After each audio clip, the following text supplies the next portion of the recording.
Boa noite, moçada. Vamos chegando, boa noite. Daqui um pouquinho a gente já dá início a esse bate-papo de hoje. Só dando uma ajustada aqui e daqui um pouco a gente já começa. Estamos chegando, boa noite, boa noite. Enquanto vocês vão chegando aí. Sem mate hoje. Eu não sou muito do mate, sou mais da água. Mas vai bem, de vez em quando nós tomamos mate aqui. Meu pai que é mais fã do mate. Fala, Luizão! Vamos chegando, o Mateusão já tá aí também. Daqui um pouquinho a gente já dá início ao nosso bate-papo de hoje. Convidado diferente hoje, mas com certeza com muito conteúdo aí para compartilhar com a gente. Cara, muito gente boa também. De vez em quando também, Luiz. A água que o passarinho não bebe, de vez em quando vai bem, né? Deixa eu achar o Matheus aqui.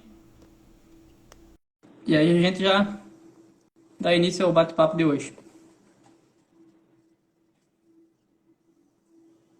Isso aí. Foi lá, Matheus. Agora, daqui um pouquinho a gente já inicia aí. Fala, Matheusão. Fala, Menon. Tá me ouvindo bem aí? Tudo tranquilo. Tudo bem? Tudo bem? E aí, show de bola. Tá bom aí? O áudio? Tranquilo. Tudo bem. Então, bom. Tudo bem, você? Muita correria? Correria. Esperando essa chuva passar um pouquinho, mas pelo visto vai longe, né? Pois é, tem previsão aí para dia 15, 17, uma coisa assim, né? Vai longe. Vamos ter que ir se acostumando com ela de novo. É, isso aí. Então, para quem não conhece, o Matheus ele é médico veterinário. Ele tem mestrado em sanidade animal e doutorado em biotecnologia. E hoje a gente veio aqui para trocar uma ideia sobre os 90 dias vitais para uma vaca ter uma adaptação de sucesso. Né? Então, Matheus, antes da gente começar, gostaria que você contasse um pouco do seu dia a dia, aonde você trabalha, como que é a sua correria, para a gente se conhecer um pouco melhor também. Perfeito, Menon. Vamos lá enquanto o pessoal vai chegando aí. Em primeiro lugar, também agradecer aí, né, pelo convite, a oportunidade, a você aí, o pessoal da Caltraining. Eu passo ao Luiz e a Fernanda aí também o agradecimento. E poder contar um pouquinho daquilo que a gente vem estudando aí nos últimos anos, né, desde a época de pós-graduação e agora, mais recentemente, desenvolvendo atividade aqui na região da BCW pela Elanco, onde a gente faz um trabalho de suporte às cooperativas, com foco aqui nas cooperativas da BCW, então Arapoti, Carambeí e Castro, principalmente, né? E a gente vai fazendo aí Vitimarsum também, a gente atende aqui mais embaixo, ali pertinho de Curitiba. Então, uma rotina bastante focada no trabalho a campo, na geração de demanda, focando aí nos produtos da linha Elanco, principalmente agora depois da fusão, da aquisição da linha Bayer, saúde animal, o portfólio cresceu bastante, então tem bastante demanda aí no campo para a gente acabar trabalhando e divulgando aí para o pessoal que está no dia a dia aí das fazendas, né? A gente agradece por ter aceito o convite e vim trazer um pouco do seu conhecimento aí para a gente entender como que é a família de vocês e sobre esse tema que a Elanco trabalha firme com isso, né? Perfeito. Na verdade, esse conceito 90 dias vitais, né, isso é uma comunicação que a Elanco já traz há algum tempo, isso vem da Elanco Global já, e principalmente agora, depois da unificação do portfólio, esse nosso portfólio integrado, principalmente após a aquisição da Bayer Saúde Animal, houve uma atualização dessa comunicação dos 90 dias vitais, trazendo aí alguns produtos que são líderes de mercado, como a marca Catosal, Calfon, Rumenzin, produtos já bastante conhecidos no campo há bastante tempo, né, e que a gente faz aí algumas atualizações para trabalhar nossos protocolos nas fazendas e levar aí soluções que tragam benefícios diretos aí aos produtores, né. Legal, é muito importante, né? Toda fazenda tem que ter um foco, né? Esse período de transição aí que é muito importante, né? Perfeito, a gente até o conceito 90 dias vitais, ele é um pouco mais amplo, ele pega aí desde os 60 dias pré-parto, no momento da secagem da vaca, até os 30 dias pós-parto, né, no momento que essa vaca já começa a embalar, passa daquele período mais crítico. Isso, de certa forma, passa até por uma atualização do que vem sendo estudado aí nos últimos anos, principalmente depois que algumas técnicas moleculares, principalmente a forma de você estudar e entender um pouquinho mais a vaca, acabaram sendo evoluídas, né? A gente tem aí conceitos, o principal conceito de período de transição, que pega aquele conceito clássico aí de 21 dias pré-parto até 21 dias pós-parto, são conceitos lá da década de 90, né? O professor James Drake, lá da Universidade de Illinois, tive prazer, oportunidade de trabalhar alguns projetos com ele na época que eu estive lá em Illinois, e um cara visionário que na época já, com o que ele tinha de ferramentas nas mãos, ele conseguiu avaliar aí essas dinâmicas, esses marcadores que oscilavam nesse período, né? Só que hoje, com o avanço das técnicas, a gente sabe que isso é muito mais amplo, né? Não está ali somente fixado nesses 21 dias pré-parto e nos 21 dias pós-parto. Isso vem desde do período seco, a gente conseguir garantir conforto para essas vacas, conseguir garantir ambiência, a gente já consegue modular muita coisa que vai levar a respostas a longo prazo, principalmente durante a lactação, né? Então, são conceitos que têm sido atualizados, principalmente com o avanço da forma da gente estudar vacas, tecnologias moleculares, principalmente, avançaram muito nos últimos anos. Forma da gente avaliar o sistema imune, por exemplo, né? O sistema imune é algo muito difícil de você mensurar, porque a maioria das técnicas que a gente tinha até então e que se tem na prática são técnicas ou in vitro, laboratoriais, que a gente simula um ambiente animal, ou técnicas ex vivo, que a gente chama, né? Quando você coleta uma amostra e rapidamente transporta ela para o laboratório para mimetizar alguma situação, fazer algum desafio que simule a situação que a vaca está vivendo em vivo, né? E mais recentemente, alguns estudos têm conseguido fazer já técnicas em vivo que nos demonstram muito mais como de fato o sistema imune funciona lá na vaca, né? Não somente no ambiente laboratorial. Então, isso tem sido atualizado bastante. O professor Lance Baumgart, da Universidade do Iowa mesmo, tem divulgado trabalhos bastante recentes que focam bastante nessa questão de inflamação, o quanto o sistema imune ativado ele impacta nesse período de transição no consumo energético da vaca, né? E alguns estudos bastante recentes, então, vem quebrando paradigmas aí, né? Nós temos algumas atualizações bem legais para falar aí durante a live. O pessoal, semana passada, acompanhei aí de perto a live do Luiz com o Felipe também, né? Focaram bastante no que foi dito no Novos Enfoques no mês passado e certamente isso é o que vai ser falado daqui para frente aí na ciência da vaca leiteira, né? A gente conseguir trabalhar muito essa redução da inflamação intensa que a vaca passa nesse período de transição, né? Todo tem que chegar bem ali no pré-parto para parir bem, né? E como você falou, o conforto ali é fundamental, né? Reflete muito na vida das bezerras que ainda vão nascer ainda lá no futuro, né? Então, é muito importante, né? Exato, a gente tem visto aí nas fazendas que a gente gira, né? Claro, aqui a gente está numa região diferenciada, existe um nível de tecnificação muito grande, muitas fazendas, né, Menon? E isso é notório, assim, o que a gente vê, assim, por exemplo, fazendas que trabalham com sistemas que promovem conforto térmico, por exemplo, né? Sistemas de túnel de vento, sistemas de cross ventilation, o que você vê aí de conforto, muitas vezes trabalhando até com lotação máxima ou até uma carga de superlotação, mas o que a gente conseguir garantir de conforto, ambiência para essas vacas, a gente reduz muito essa incidência de problemas, né? A gente vê, por exemplo, barracões aí, túneis de vento, cross ventilation com superlotação, 105, 110% da capacidade, mas as vacas com conforto, você diminui dominância, você diminui principalmente a questão de você conseguir, às vezes, no pré-parto já segregar novilhas de vacas, você fornece conforto e certamente elas respondem lá na frente, né? Então, a gente trabalha aí dentro desse conceito 90 dias vitais, a gente trabalha aí essas caixinhas, né, desde o momento do período seco, no início da secagem, lá nos 60 dias pré-parto, depois o foco ali no período pré-parto, na dieta pré-parto, principalmente nos 21 dias pré-parto, onde essas vacas entram na dieta acidogênica, até o momento do parto, onde aí a gente já tem as interferências todas já da lactação começando, né, no pós-parto recente. Então, é um período aí de bastante adaptação fisiológica, essa vaca deixando de ser gestante para se tornar lactante, e algumas alterações metabólicas que são bastante marcadas nesse período, né? Então, o que a gente conseguir conferir aí de conforto para as vacas, a gente dá grandes chances para ela passar por esse período com maior sucesso, né? Então, a gente tem aí algumas estratégias que a gente fala bastante. Geralmente, a gente começa pelo período seco, de repente, a gente pode ir avançando depois aí para o pré-parto e pós-parto para seguir uma ordem cronológica aí dos assuntos, né, Menon? Sim, isso aí. Dentro desse contexto aí que a gente vem falando, mas o preparo desses animais trabalhando numa lotação legal, com conforto, ventilação, aspersão e fugiu a palavra agora, uma lotação dentro do limite ali de cada barracão. Ou você acha que dá para extrapolar um pouquinho mais se tiver uma ventilação, tiver uma aspersão legal ali?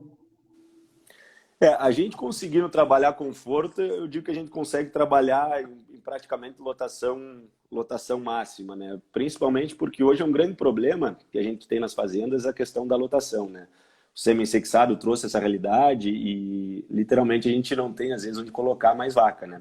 Isso é uma realidade, então não adianta a gente tapar o sol com a peneira, né? Na teoria é bonito colocar a questão de trabalhar a lotação ou carga mais baixa, mas o simples fato, muitas vezes, a gente no preparo conseguir separar vacas e novilhas, a gente já resolve grande parte desses problemas e aí consegue trabalhar com uma lotação adequada ali, mesmo que em carga máxima. E, claro, garantindo conforto, principalmente questão de conforto térmico, acesso, né, principalmente aí a aspersão e a ventilação, a gente resolve aí grande parte dos problemas. Isso tem sido cada vez mais notório, a gente tem estudos que mostram inclusive efeitos não só na vaca, né, mas a parte de programação fetal tem sido desenvolvido bastante. A gente tem conseguido visualizar aí já efeitos, inclusive, no feto, né? Ainda durante a vida uterina, quanto mais a gente conseguir promover de conforto para a bezerra que está lá dentro do útero da mãe, a gente já vê respostas na vida inicial dela e nos primeiros dias de vida que culminam, consequentemente, na novilha e na vaca que essa bezerra vai se tornar lá na frente, né? Então, acredito que na questão de lotação a gente consiga, assim, em garantindo um conforto térmico, trabalhar ali praticamente em carga máxima, mas segregando aí as novilhas das vacas, principalmente, né? É manejo, a gente sabe, mas eu digo que o período seco, o início ali no período seco, quando a gente já faz o protocolo de secagem, é uma grande oportunidade que a gente tem, né? De fazer a revisão dos 10 mil quilômetros, eu brinco, né? Você tem aí uma vaca que te entregou aí numa lactação bastante leite e ela merece, né? No mínimo aí um período de descanso e com um protocolo completo. Então, o momento que a gente faz para arrumar a casa, né? Fazer esse check-up aí, essa revisão dos 10 mil km para deixar essa vaca em ordem para lactação futura. Então, desde a parte ali de casqueamento, questão de fazendas que já têm um nível de maturidade suficiente para trabalhar aí com alguma terapia seletiva, que investem em culturas antibiograma, que já consigam muitas vezes utilizar somente o selante, por exemplo, mas muitas ainda não atingiram esse nível de maturidade, vão ter que partir para uma bisnaga vaca seca, que a gente tem trabalhado bastante aí nesses protocolos, e a partir daí monitorar bastante essa vaca, né? Monitorar a score de condição corporal, algo que a gente tem batido bastante, né? Condição corporal da vaca hoje talvez seja um dos maiores desafios que a gente tem aí nesse pré-parto, né? Regulando aí muito em conjunto com o pessoal da nutrição, né? Regulando amido principalmente, trabalhando com cargas de amido ali no limite mínimo para a gente conseguir não fazer essa vaca engordar muito, né? A gente consegue aí garantir um pré-parto de sucesso muitas vezes. Condição corporal, então, é bastante importante, né? Alguns protocolos, além da questão da secagem, o momento da gente trabalhar bastante a qualificação do colostro dessa vaca, né? Pensando em vacinação também. A gente tem uma oportunidade de garantir imunidade não só para a vaca, como o momento em que ela vai produzir aí picos de anticorpos para transferir para o colostro, que é o momento que vai começar essa colostrogênese, né, Menon? Então, vacinação, acho que é fundamental, um protocolo vacinal bem ajustado, né? O pessoal comenta bastante, né? Até esses dias eu vejo, acompanho algumas perguntas que a Caltraining recebe, e às vezes o Luiz responde, o pessoal bate bastante, às vezes, tal vacina funciona, tal vacina não funciona, né? E eu vejo aquela história assim do funcionar, né? Ele é muito relativo muitas vezes, né? O pessoal às vezes quer receita de bolo, né? Mas o que é o funcionar para você, né? Para quem mensura, isso é muito mais fácil. Mas para quem não mensura, o que é funcionar? Você quer erradicar a doença? Dificilmente você vai ter erradicação de uma doença dentro de uma fazenda, né? O programa de erradicação ele é diferente do programa de vacinação. A vacinação é um dos elos de um programa de erradicação, né? Mas você conseguir muitas vezes reduzir a incidência de casos graves já é o principal nesses protocolos de vacinação, né? Infelizmente a gente passou agora por uma pandemia em que isso foi notório, né? A própria questão aí do Covid, a vacinação não erradicou e nem vai erradicar tão cedo o Covid, né? Mas reduziu casos graves. É isso que a gente tenta trabalhar aí nas fazendas com os protocolos de vacinação, né? Claro que é uma receita pronta, né? E um pozinho milagroso, mas não é bem assim, né? O negócio é trabalhar aí, cada dia melhorar um pouco, né? Exato, principalmente quando a gente tem um desafio ambiental muito grande, né? Então a gente sabe, a gente fala bastante aí na teoria, né? Sobre essa questão de ambiência, conforto térmico, conforto físico, mas a gente sabe que na prática não é tão fácil você eliminar de uma vez por todas alguns desafios ambientais, né? Então você tem aí muitas vezes esses protocolos preventivos, a questão da vacinação como um exemplo que eu estou colocando, como uma forma de você controlar um pouco essa carga infecciosa que tem no ambiente, seja com vacinas aí virais ou bacterianas. A gente trabalha na própria Elanco com uma vacina para casco, a Fusogard, uma vacina inativada contra o Fusobacterium necróforo, que é um exemplo típico disso. Fazendas que não conseguem segurar ambiente, a gente consegue reduzir aí drasticamente os níveis de infecções de porodermatite clínicas severas, né? Então a gente reduz para quadros mais brandos, que já é um benefício muito grande, né? Então, assim vale para outras vacinas também, vacinas respiratórias, próprias vacinas de mastite que tem no mercado hoje, né? Então tudo isso é trabalhado no período seco, né? O momento que eu disse ali, é a oportunidade de a gente fazer esse check-up completo, aí essa revisão dos 10.000 km para lactação futura, né? Mandou uma pergunta aqui, ó. Como estão as atualizações de período seco, Matheus? Pensando em dias no período e estratégias pré-parto, quais considera os pontos chaves? Isso que eu estava comentando, assim, ó, o período seco, considerando ali 60 dias, no mínimo 45, né? A gente recomenda aí os 60 dias como um ponto de corte bastante interessante e no mínimo 45, mas a partir dos 60 dias eu acho que é o momento da gente iniciar essas revisões iniciais, desde de um cascamento bem adequado, você utilizar uma terapia vaca seca, utilizar um selante, muitas vezes utilizar aí uma estratégia de cultura seletiva para você monitorar como é que está a situação dessa glândula mamária na secagem, ali já nos 60 dias, e aí preparar essa vaca para a entrada dela na dieta pré-parto, né? Ali, no momento que a gente entra na dieta pré-parto, ali em torno de 21 dias pré-parto, o que a gente tem visto mais na média como efetividade para você conseguir aí uma acidificação adequada, que você consiga trabalhar aí num nível de pH urinário para monitorar a eficácia dessa dieta, cuidando sempre para não sobrecarregar demais, né? A gente vê aí que o nível de acidificação hoje dessa dieta ele pode culminar. Eu estou falando de vaca, muito mais do que no novilha, que a gente já não tem mostrado tanto benefício nesse sentido, mas falando em vacas adultas, principalmente, a gente já visa principalmente essa questão de acidificação do plasma, principalmente, né? Uma leve acidificação para a gente facilitar o metabolismo do cálcio como um todo e fazer com que essa vaca não venha a ter problemas graves aí de hipocalcemia no pós-parto, né? Então, falando aí em período pré-parto já, eu acho que é o momento fundamental para o período de secagem. Depois que a gente avança, ele entra na dieta pré-parto, é um momento fundamental para a gente cuidar dessa questão de dieta, principalmente, né? Questão de acidificação, mensurar pH urinário, por exemplo, são momentos que a gente consegue fazer uma mensuração adequada para ver se não vai ter problema lá na frente, né? De 70 para 45, você percebe algum ponto negativo já dessas vacas que trabalham num período seco de 45 dias ou de 60? Pode A mencionar. gente vê bastante locais utilizando esse período de 45, né? E aquela situação, né, da receita de bolo. Isso depende muito, tem característica muito individual de cada fazenda, né? Aquelas que conseguem se adaptar a um período seco um pouco mais curto. O grande problema que eu vejo do período seco mais curto é aquele problema que a gente tem quando essas vacas antecipam o parto, né? Se você não tem aí um calendário bem ajustado, aí quando você antecipa a parto, essa vaca que antecipa e não passou por um período seco aí de no mínimo 45 dias, ela é uma vaca que sofre um pouco mais na arrancada, que é algo que a gente toma bastante cuidado, né? Porque essa arrancada da vaca, ela eu diria que é um fator determinante no sucesso que ela vai ter na lactação, né? O quanto ela consegue fazer a retomada, principalmente a nível de ingestão, né, meu não?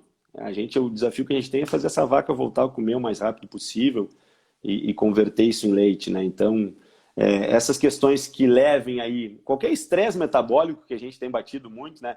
Até o Novos Enfoques esse ano, foi uma pena que a gente ficou aí 2 anos sem o simpósio, o curso Novos Enfoques, porque ele já é um curso que traz bastante atualizações que o pessoal está pesquisando lá fora e traz aqui para o Brasil, né? Nós ficamos 2 anos sem, e esse ano o pessoal bateu muito nessa questão que o estresse promove nessas vacas, culminando principalmente a nível de saúde intestinal, inclusive, né? Hoje um tema muito na moda aí, sendo discutido aí, é o tal do leak gut, né? Que é uma tradução aí no inglês seria o intestino permeável, né?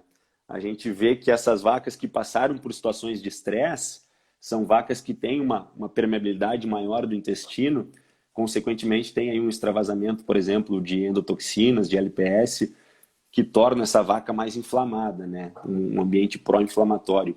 Isso despende bastante energia, né? O nosso problema aí na vaca pós-parto é a ingestão de matéria seca, e quanto a gente mais conseguir fazer com que ela retome esse metabolismo energético, mais benefício a gente vai ter. Então, uma vaca que está inflamada, que está puxando energia para o sistema imune, é uma vaca que está produzindo menos, está deixando de direcionar a glicose para a glândula mamária, para sintetizar a lactose.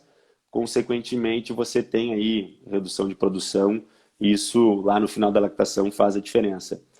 O leak gut é uma linha de estudos que é bastante recente, até na verdade os estudos começaram lá em 2016, 2017, alguns trabalhos bem famosos aí publicados, inclusive a Sarah Kvidra, que hoje é consultora técnica da Elanco nos Estados Unidos, foi uma das precursoras desses trabalhos, era orientada na época do professor Lance Bauer, lá na Universidade do Iowa, e eles começaram a questionar algumas coisas que se falava há muito tempo, a partir dos estudos que a gente tinha antigamente, que avaliavam aí o pós-parto dessas vacas, mensuravam, por exemplo, balanço energético negativo, culminando em doenças como, por exemplo, cetose e hipocalcemia, né? Mas o fato que a gente vê hoje é que essas vacas já estão inflamadas desde o pré-parto, né? Então a gente está numa discussão hoje de quem vem primeiro, né? O ovo ou a galinha?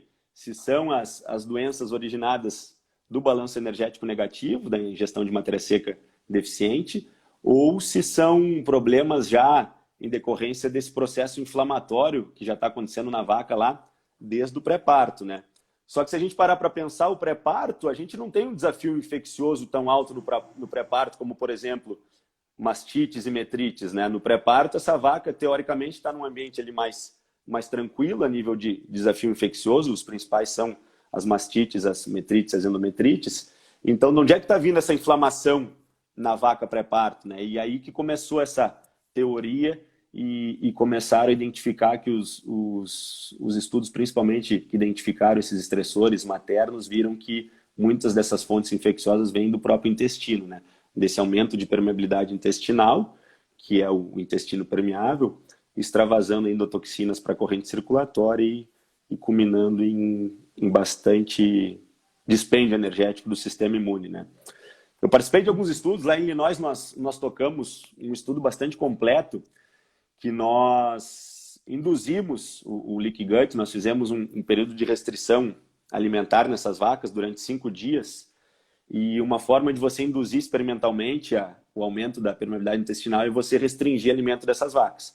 Você promove uma situação de estresse intenso e é bastante notório, assim, ó, a permeabilidade intestinal aumenta. Foi um estudo bastante completo que nós, inclusive, eutanasiamos 16 vacas para verificar toda a parte de microbioma intestinal e integridade intestinal, e você vê o quanto essas vacas sofrem já com essa inflamação aguda aí que a permeabilidade intestinal aumentada permite, né? Legal. O Luizão mandou outra pergunta aqui, Matheus. Nós observamos superalimentação no período seco e as vacas ganham score corporal. Poderia comentar um pouco dos impactos negativos das vacas parindo com score corporal alto?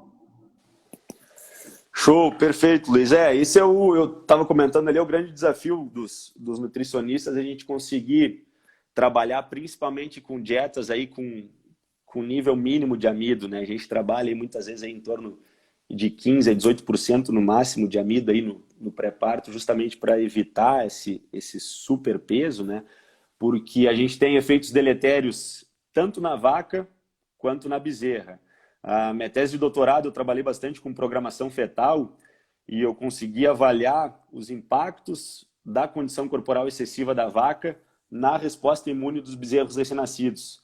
Nós separamos essas vacas em 2 lotes, lotes com condição corporal normal, abaixo de 3,25, e vacas supercondicionadas, com score de condição corporal acima de 3,75. E nós vimos que os efeitos deletérios não eram apenas nas vacas, mas também nas bezerras, inclusive com uma resposta imune mais exacerbada, muitas vezes, naquele sentido que a gente está falando ali de pró-inflamação. As bezerras oriundas de vacas com alto score de condição corporal eram bezerras mais pró-inflamadas. A gente pegou aumento de interleucina 1 beta, que é uma citocina pró-inflamatória, bastante marcante nas bezerras pós-parto. E nas vacas nem se fala, né? Aquela vaca que pariu gorda é uma vaca que tem aí uma taxa principalmente de tecido adiposo para queimar bastante alta, e o tecido adiposo ele vai ser o principal precursor aí de alguns metabólitos que comprometem esse pós-parto recente, né? Principalmente NIFA, né? Ácidos graxos não esterificados. Hoje existe inclusive uma discussão aí no Dairy Science querendo mudar a nomenclatura do NIFA, né? O pessoal diz que falar NIFA, ácidos graxos não esterificados, é redundante, que teoricamente nós temos que falar hoje apenas ácidos graxos, porque se os ácidos graxos estão esterificados, eles são triglicerídeos, estão lá no tecido adiposo armazenado. Se eles estão livres na corrente circulatória, então é redundante a gente falar ácidos graxos não esterificados. O pessoal tem tratado já no Dairy Science somente como ácidos graxos, não mais como ácidos graxos não esterificados ou NIFA, né? Então, essa vaca que pare com alta condição corporal, ela é uma vaca que tem bastante gordura para quebrar e, consequentemente, a gente causa uma sobrecarga hepática bastante grande, né? Eu brinco que a nossa vaca pós-parto é uma vaca ressacada, né? Aquela ressaca forte que o pessoal tem aí depois no outro dia da balada aí, que chega a sentir o fígado, né, meu irmão? A nossa vaca pós-parto é uma vaca ressacada, né? Ela tem aí um aumento de fluxo sanguíneo hepático, aumento de metabolização hepática na carga aí de 80% de aumento, e quanto mais a gente conseguir aliviar o fígado dela, melhor. Se essa vaca mobilizar muita gordura e sobrecarregar principalmente essa conversão de ácidos graxos em corpos cetônicos, é uma vaca que consequentemente vai produzir muito mais corpos cetônicos, vai inibir muito mais o apetite dela, uma vaca que diminui ingestão de matéria seca, uma vaca que demora mais para emprenhar. A gente tem aí efeitos deletérios aí dos corpos cetônicos a nível de reprodução também, né? Que o nosso grande desafio ali é fazer essa vaca emprenhar o mais rápido possível, né? A gente tem aí alguns estudos, inclusive Novos Enfoques, agora o professor Eduardo Ribeiro mostrou uns estudos bastante interessantes que mostram os impactos que essa doença no pós-parto tem, inclusive a longo prazo, né? Os long-term effects que os americanos chamam, de você ter efeitos não somente ali enquanto essa vaca está doente, mas impactos durante toda a lactação, né? Inclusive na sinalização embrionária, que é o grande desafio que a gente tem, né? O professor Eduardo mostrou lá alguns estudos bastante recentes que mostram que o embrião nessa vaca que passou por alguma doença pós-parto, ele é um embrião que tem, principalmente naquele período de alongamento, ali entre os 16 e 20 dias, ele é um embrião que tem uma dificuldade nesse processo de alongamento e uma dificuldade de sinalizar que ele está ali. Isso é mensurado, inclusive, com redução de níveis de interferon-tal, e redução de níveis de alguns genes, por exemplo. Hoje é muito fácil você avaliar a sinalização embrionária através de mensuração molecular de genes, por exemplo, como ISG15, que são genes estimulados pelo interferon-tal, produzidos principalmente aí por células de defesa. E você vê que essas vacas que tiveram alguma doença pós-parto, elas produzem menos ISG15, por exemplo. A gente faz a mensuração dele, ele está menor nessas vacas que tiveram doença. Então, isso tudo está diretamente relacionado com essa pergunta que o Luiz fez aí, né? Vacas que parirem gordas, elas têm bastante dificuldade em passar pelo período pós-parto sem desenvolver aí, ao menos uma doença metabólica, né? Seja hipocalcemia, seja cetose, e consequentemente isso abre porteiras para outras doenças como as doenças infecciosas e compromete na reprodução, que é o nosso grande alvo aí no pós-parto, né? Então, eu tenho mais uma pergunta aqui. Pode falar um pouco sobre protocolos de teste de pH de urina no pré-parto e corpos cetônicos no pós-parto? Questão de dias em que devem ser realizados. O que a gente tem visto, principalmente na questão do pH urinário, é que nós temos que cuidar bastante com o nível de acidificação dessa dieta. O pessoal utiliza muito o pHmetro. O pHmetro, sem dúvidas, para mim é a melhor ferramenta. O problema é você ter na fazenda um pHmetro bem calibrado. Quem trabalhou aí em laboratório com pHmetro sabe, muitas vezes a gente usa em laboratório pHmetros de bancada, né, que são pHmetros já um pouco mais confiáveis, digamos assim, do que os pHmetros portáteis, mas os portáteis funcionam bem quando a gente tem aí um nível de calibração adequado. Então não adianta você ter lá o pHmetro portátil para avaliar se ele não tiver calibrado. E você tem muitas vezes uma mensuração que não é fidedigna, né? Mas assim, você conseguir trabalhar, principalmente aí no nível de pH, principalmente aí entre 6, 6,5, não acidificar muito essa urina, é o índice de pH ideal que a gente coloca. Então, fazer essas mensurações aí semanais, eu diria, principalmente uma porcentagem, a gente não consegue fazer em todo lote, a gente faz amostragens, né? A gente consegue já ter uma noção, mais ou menos, do que esse rebanho está recebendo aí de eficácia da dieta aniônica. Trabalhar muitas vezes com a restrição de cálcio, principalmente nesse pré-parto, né? Para que a gente não tenha problemas aí de mobilização de cálcio pós-parto, isso já ajuda bastante. Mas em termos de protocolo, assim, existem as fitas hoje, as fitas elas são confiáveis, eu diria, razoáveis, mas se você tem um pHmetro bem calibrado, eu ainda prefiro o pHmetro. E a questão do pós-parto, a questão dos corpos cetônicos, o pessoal nos pergunta bastante qual é o momento mais adequado, né? E aí entra nessa mesma história, assim, você conseguir muitas vezes mensurar uma vez, eu tenho trabalhado em torno aí de 8 a 10 dias, no máximo 12 dias, a gente pega às vezes a maior concentração, às vezes aí de corpos cetônicos, ali em torno de 12 dias muitas vezes, porque a gente tem que pensar na bioquímica, né? Você tem que entender que os corpos cetônicos, eles são uma consequência da mobilização excessiva de triglicerídeos, de ácidos graxos, e ele é uma consequência do NEFA, né? Então, o NIFA, ele é o principal marcador mais precoce que você vai ter ali na primeira semana pós-parto, e o beta-hidroxibutirato, o BHB, ele é uma consequência do NIFA. Então, muitas vezes o pessoal quer pegar ele ali muito cedo, só que você ainda tem uma capacidade hepática de metabolização, você tem ainda bastante oxalacetato lá no fígado capaz de mobilizar isso. A partir do momento que isso começa a ser saturado, aí sim começa a ter maior efeito em sobrecarga hepática e começar a aumentar os níveis de corpos cetônicos, né? Então você tem aí, principalmente após a primeira semana, né, os níveis mais adequados para você pegar. Eu vi que o João colocou ali, eu faço com 5 e com 12. Perfeito, com 12 você vai pegar bem.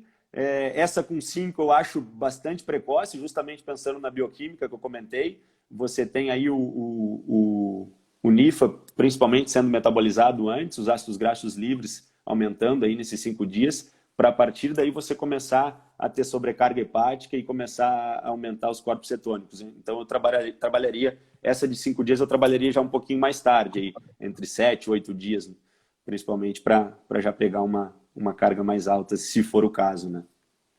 Então, não sei se eu respondi a pergunta em termos de... E aí, falando em termos de equipamento, hoje existe um equipamento principal para corpos cetônicos, né? Para mensurar aí corpos cetônicos, equipamentos portáteis. E as fitas, eu sinceramente, as fitas, para corpos cetônicos, as que eu tive a oportunidade de trabalhar, eu acho que são bem inferiores em relação ao equipamento portátil. Eu trabalharia com mensuração. As fitas que eu digo, as colorimétricas, né? Não as quantitativas. O João também mandou uma pergunta aqui. Pré-parto com ação aniônica em novilhas e o custo-benefício. Sinceramente, o que a gente tem visto aí de estudos em novilhas não é... A gente não tem, assim, algum benefício tão grande que nem a gente tem nas vacas. Isso é o que a gente tem visto aí, se você pegar, inclusive, estudos bastante complexos. O professor José Eduardo Portela Santos, lá da Flórida, tem bastante trabalho em relação a isso, né? Você pega aí nas novilhas, principalmente pela facilidade de metabolização dela, ela acaba tendo aí uma facilidade maior em conviver com esse processo de metabolização do cálcio e não sofre tanto que nem a vaca adulta, né? Então, em novilhas, eu acabo não vendo tanto benefício assim, né? Dos trabalhos que a gente vê, principalmente, né? Não sei se você tem alguma outra experiência aqui na região em acidificação de dietas em novilhas, Menor? A mesma coisa que você falou aí. Mas nas vacas e novilha não tanto, né? Não tem tanto problema no pós-parto ali, né? Bem diferente. Sim, perfeito. A gente tem indicado aí nas vacas, mas em novilha o pessoal acaba... E entra aí já naquela questão que a gente falou, né? De separar você conseguir separar essas vacas dessas novilhas já para facilitar esse processo e você fazer lotes separados, né? Mais um cuidado com o manejo do que com qualquer outra coisa ali, né? Perfeito. E assim, você vê que mensurar o pH urinário, ele se torna uma ferramenta fundamental justamente para você não passar da conta, né? Porque os efeitos deletérios de você acidificar demais o pH, eles existem também, né? Então, não basta a gente cuidar com os pHs altos, a gente tem que cuidar também com o pH muito baixo, né? Então, é o grande desafio, às vezes, você trabalhar essa margem de segurança, né? Tanto para cima quanto para baixo. Legal. Eu vejo fazendas que fazem a pastagem da dieta aniônica individualizada. Trava as vacas ali e joga na frente delas a quantidade de cada uma, para cada uma comer, né? Ou você visualizar aquela que não está comendo, né? Ou aquela que logra as outras, né? Eu acho que é interessante também, né? O lugar que a pessoa consegue fazer isso, né? É bem interessante, né? Manejo, né? A gente sabe que às vezes não é a realidade de todas as fazendas, né? Mas quanto mais você conseguir ter essa mensuração individual, eu acredito que é o caminho, né? Quanto mais a gente conseguir individualizar, os sistemas automatizados estão trazendo essa realidade, né? A gente tem aí algumas situações que, principalmente aí no pós-parto, o pessoal já está conseguindo trabalhar aí com uma personalização maior, mas ali no período seco, ali no pré-parto, muitas vezes a gente não tem essa possibilidade, né? Não é todo lugar que consegue fazer igual, né? Mais alguma pergunta aqui?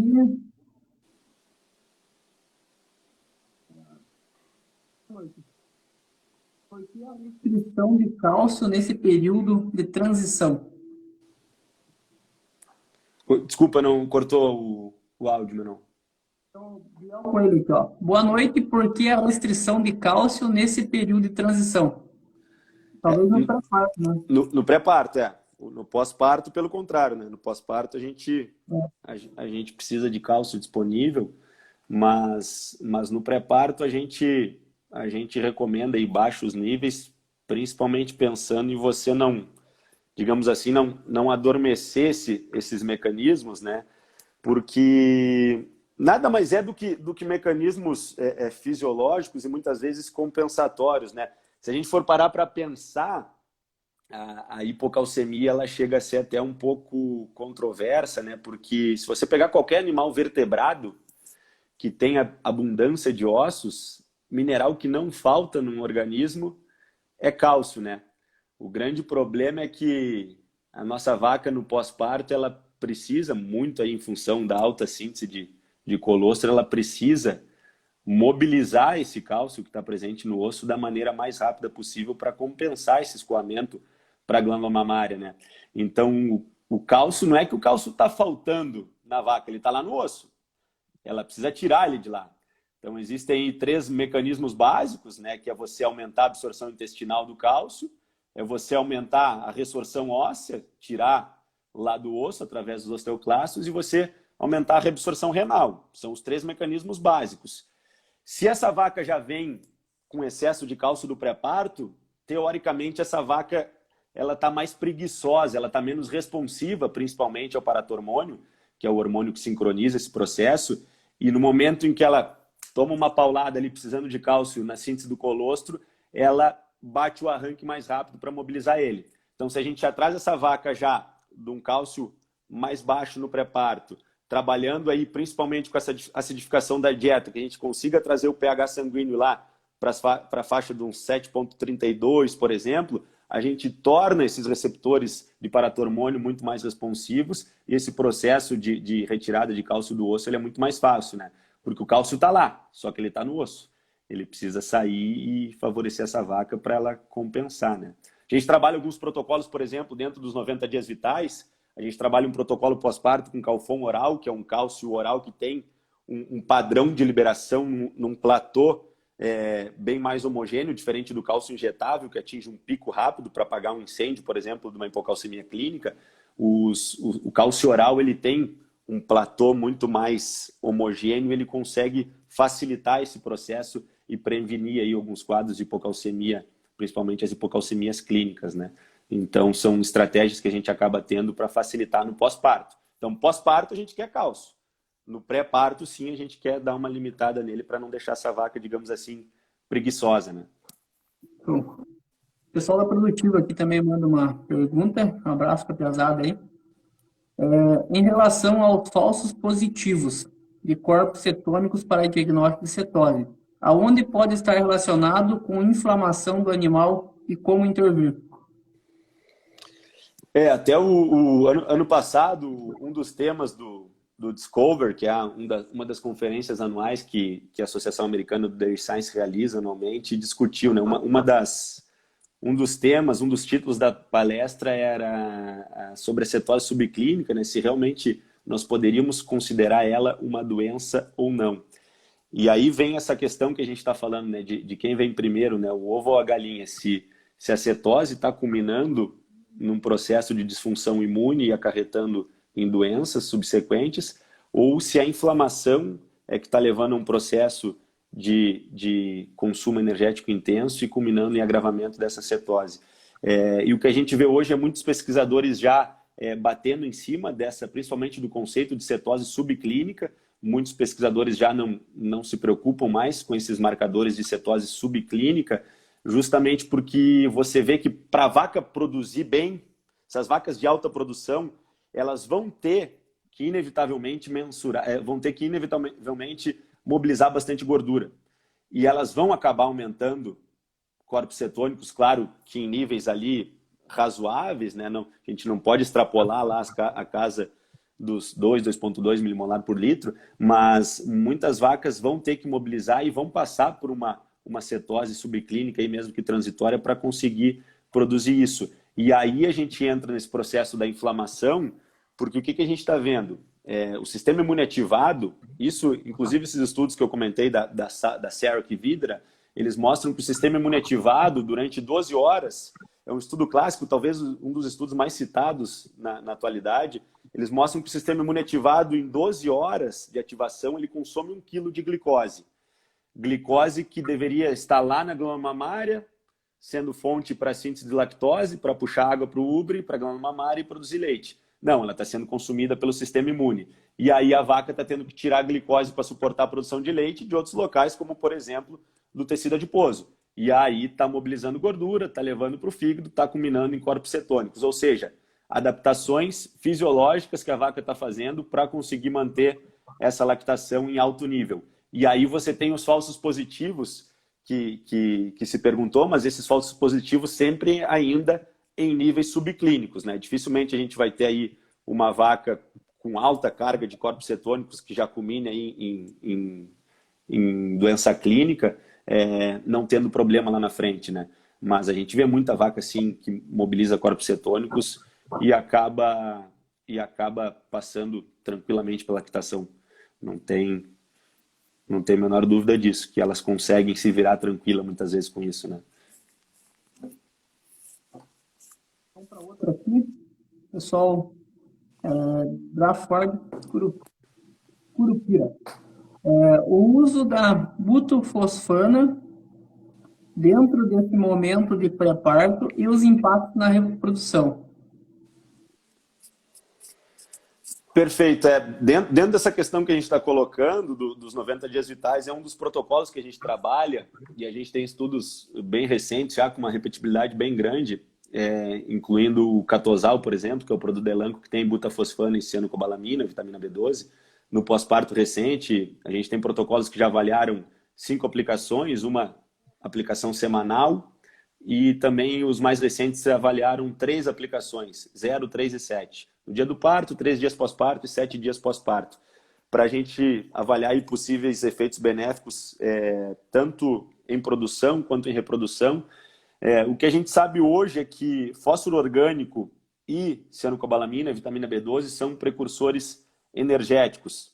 A gente está falando bastante aqui de inflamação, de sistema imune ativado e de deficiência energética, pelo balanço energético negativo e principalmente aí pelo sistema imune ativado sendo uma fonte de esgotamento energético.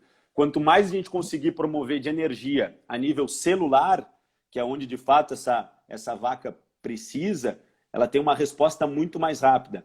Então, quando a gente pega aí tanto fósforo orgânico atuando diretamente em síntese de ATP, que é energia prontamente disponível, quanto vitamina B12, por exemplo, cianocobalamina, atuando lá no fígado, lá no famoso ciclo de Krebs, lá das aulas de bioquímica, né, no ciclo do ácido cítrico. A cianocobalamina ela é um cofator, é uma importante vitamina que age como cofator enzimático em enzimas que são fundamentais para a produção de energia, como metilmalonicoa mutase, por exemplo. Ela é um doador de grupamento metil também, que favorece aí o metabolismo energético, metabolismo de aminoácidos, por exemplo, também. Então, o quanto mais você conseguir oferecer de energia prontamente disponível no pós-parto, você está favorecendo essa vaca nesse processo de suporte às respostas imunes e também no suporte à reprodução, né? O que a gente acabou de comentar sobre a situação do quanto esse embrião precisa sinalizar que ele está ali no útero e essa sinalização ela tem que estar em sincronia com o sistema imune, né? Quanto mais a gente tiver um sistema imune regulado, essa sinalização do embrião ela vai ter maior sucesso, justamente porque aqueles trabalhos que a gente mostrou ali, que a gente falou do professor Eduardo Ribeiro lá, que mostraram a dificuldade que o embrião tem, às vezes, de sinalizar que ele está ali e acaba levando a perdas embrionárias, ela está muito relacionada com essas disfunções imunes. Houve, inclusive, alguns trabalhos. Existe um grupo que é fera nessa parte de imunidade, que é o grupo do professor Hermínio Trevisi, pessoal lá da Itália, da Universidade Católica del Sacro Cuore, na Itália. O professor Hermínio Trevisi trabalhou bastante com essa parte de imunidade. Eles têm alguns preditores, inclusive, de doenças metabólicas a partir de preditores bioquímicos, que eles, inclusive, questionam um pouquinho sobre o termo imunossupressão. Na verdade, eles batem que a nossa vaca no pós-parto não é uma vaca imunodeprimida, né? É mais questão conceitual. O que acontece? Se a gente avaliar a nível molecular, se a gente coletar, por exemplo, células de defesa dessas vacas no pós-parto, grande parte desses leucócitos, dessas células de defesa, principalmente a nível molecular, eles estão superregulando, eles estão fazendo o que a gente chama de upregulation nos genes pró-inflamatórios. Então, eles estão em pró-inflamação, eles não estão com deficiência, eles não estão imunossuprimidos. Então, não é que falte capacidade do sistema imune responder. Na verdade, ele está com uma disfunção, ele está desregulado. Ele está tomando pau de tudo que é lado, principalmente em função desse excesso de endotoxinas que podem estar vindo lá do intestino, por exemplo, com a situação do leaky gut, e ele está respondendo, ele está bastante responsivo. E aí você torna ele bastante ativado e falta energia para outros processos, como, por exemplo, para essa situação de sinalização embrionária. Então, você tem dificuldade, inclusive, de reconhecimento embrionário quando falta energia. Então, butafosfana e cianocobalamina, a gente tem trabalhado aí bastante para garantir energia e favorecer sinalização embrionária, principalmente, e a retomada da ingestão de matéria seca também. Eu esqueci de falar ali, mas a gente tem alguns estudos que mostram o famoso efeito orexígeno do catosal, né? Efeito orexígeno é um nome bonito que a gente deu para estímulo de apetite, né, Menon? A gente coloca aí na ciência um nome mais bonito para tornar bonita a coisa, né? Mas o efeito orexígeno nada mais é do que você estimular apetite e fazer com que essas vacas retomem a ingestão de matéria seca mais rápido. Então, existe um efeito orexígeno aí do catosal também na retomada. Então, hoje a gente recomenda ele com um protocolo de 3 aplicações pós-parto. Vaca pariu, faz uma dose, 3 dias depois faz a segunda dose e 7 dias depois faz a terceira dose. No intervalo de uma semana, a gente completa 3 aplicações de catosal, 5 ml para cada 100 kg de peso vivo. A próxima pergunta aqui, eu quero deixar um convite, ao mesmo tempo um recado para o pessoal que está acompanhando a gente aí. E nos dias 18 e 19 de novembro vai acontecer o nosso evento presencial aqui em Ponta Grossa, com as palestras do Tomer, Guilhermão, Dado, Felipão, Luizão. Então, moçada, logo após aí a live, vai ter a abertura do lote promocional. Então, o link está lá na bio. Não deixe de fazer a inscrição lá. Você vai entrar no grupo do WhatsApp e só as pessoas que estiverem no grupo que vão conseguir fazer a inscrição para esse evento presencial que a gente está realizando aí. Também vai ter 2 visitas técnicas em 2 fazendas aqui bem conceituadas e bem conhecidas na região. Então vai ser bem legal esse encontro aí para a gente trocar uma ideia e com certeza mais conhecimento, né, para o nosso dia a dia. Vocês também vão participar lá, né, Matheus? Vamos lá, vamos estar lá de apoiadores do evento. Agradecer aí também o convite, a oportunidade, né, Menon? Vai ser, acho que o pessoal vai estar animado aí para poder se reunir pessoalmente, né? Vai dar boa. Então, beleza. Vamos para a próxima pergunta. Qualquer dúvida, manda aí, moçada, a gente vai respondendo. Sobre o evento, manda no direct e a gente responde depois da live. Vamos focar aqui na live de novo, né? O João manda aqui, ó. Estou tendo um certo valor aumentado de glicemia no pós-parto, 7 a 20 dias, beirando 70 de glicemia. Qual a diferença, qual a deficiência que pode estar acontecendo? Uma hipocalcemia subclínica? Glicemia aumentada pós 20 dias. De 7 a 20 dias. De 7 a 20 dias. Isso. E teria que ver principalmente o que ele está usando de protocolo pós-parto também e qual a fonte que ele está, principalmente fonte de amido, né? O que ele está utilizando aí como precursor energético nessa dieta, mas assim, sem ter mais detalhes aí, principalmente a nível de dieta, a gente não consegue opinar tanto, né? Mas com certeza ele está aumentando amido nesse pós-parto recente e a glicemia está